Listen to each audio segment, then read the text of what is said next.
बिस्मिल्लाहिर्रहमानिर्रहीम। अस्सलाम वालेकुम। उम्मीद है दोस्तों आप तमाम के तमाम खैरियत से होंगे। दोस्तों आज की इस वीडियो के अंदर हम बात करेंगे पुलिस रूल 1934 के बाब नंबर 14 फ़िक्रा नंबर 18 की। दोस्तों बाब 14 फ़िक्रा 18 में है नौकरी पर्चा, या जिसे पर्चा नौकरी भी आप कहते हैं। दोस्तों ये नौकरी पर्चा क्या है, इसका इस्तेमाल पुलिस ऑफिसर क्यों करते हैं, तमाम तफसील जो है वो आज की इस वीडियो में मैं आपको बताऊंगा। तो दोस्तों वीडियो शुरू करने से पहले एक छोटी सी गुजारिश करना चाहूँगा, अगर आपने मेरा यूट्यूब चैनल अभी तक सब्सक्राइब नहीं किया तो सबसे पहले इसे सब्सक्राइब कर लें और साथ ही साथ बेल आइकन को ज़रूर प्रेस करें, क्योंकि जब भी हम अपने यूट्यूब चैनल पर कोई भी नई वीडियो अपलोड करेंगे उसका नोटिफिकेशन आप तक पहुँच जाएगा। चलिए दोस्तों स्टार्ट करते हैं।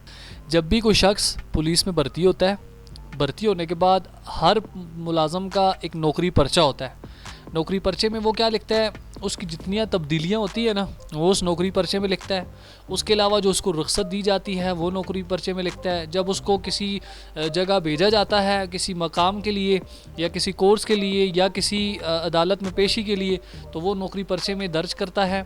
और ये उसके अलावा अगर उसको किसी रुख्सत पर भेजा गया है तो वो भी इस नौकरी पर्चे में ऐड होगा। और अगर वो लाइन से 24 घंटे से ज़्यादा गैर हाज़िर रहता है तो उस सूरत में भी वो नौकरी पर्चे में दर्ज करेगा कि वो किधर गया था, क्या हुआ था। और याद रहे इस पर्चा में बाकायदा तमाम डिटेल दर्ज की जाएंगी और इंदराजात पर जो है वो लाइन अफसर साहब जो हैं वो दस्तखत करेंगे, या SHO साहब थाने के जो हैं वो, या क्लर्क हेड कांस्टेबल जो है वो दस्तखत करेगा। ठीक है दोस्तों, नौकरी पर्चा समझ आ गया होगा आपको कि जब भी कोई भर्ती होता है पुलिस में तो वो अपने पास एक नौकरी पर्चा रखता है। उसमें वो अपनी तमाम रुख्सत को भी दर्ज करता है, तमाम तब्दीलियों को भी दर्ज करता है।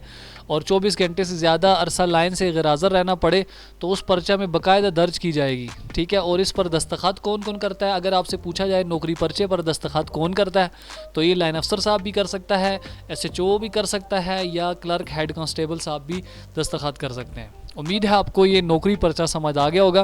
दोस्तों अगली जो वीडियो होगी उसमें हम बात करेंगे बाब 14 फ़िक्रा 22 निजी असला आतशीन के। पुलिस अफसर जो है ये क्या अपने पास असला रख सकता है, अपना ज़ाती असला रख सकता है, नहीं रख सकता, इसकी क्या हिदायत हैं, ये अगली वीडियो में हम डिस्कस करेंगे। तो आज के लिए इतना ही, मिलेंगे इंशाल्लाह नेक्स्ट वीडियो में।